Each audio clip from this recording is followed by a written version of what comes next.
Who did Jesus come to save?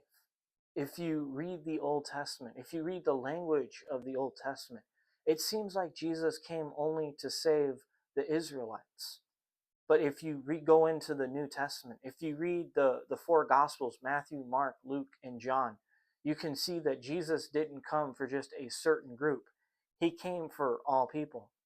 Because throughout the ministry of Jesus, he interacted with people both of Jewish and non-Jewish. We read of the accounts he had with the Jewish people, and then we read of a few of the accounts he had with non-Jewish people.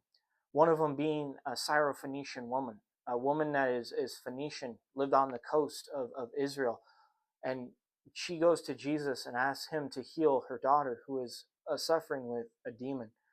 We read about in John how Jesus interacts with a woman at the well, but not any woman, a Samaritan. A Samaritan is the most hated enemy of the Jewish people at Jesus' time. And yet he interacts with her and he has a conversation. And if you again go to the book of John and you go to John chapter 12, Jesus has just entered into Jerusalem on Palm Sunday. He goes up into the temple to teach the people. And as he's doing this, a group of non-Jewish people, John tells us Greeks, they come up to the disciples and they say, "Sir, we wish to see Jesus."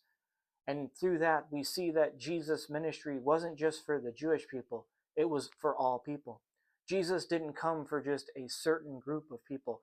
He came for everyone. And we know this from John 3:16, where it says, "For God so loved the world that he gave his only son." And that's what we know, that Jesus came for everyone. And that's what you and I are to do.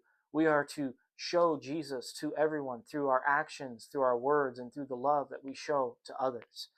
We live in challenging times right now with everything going on in our country.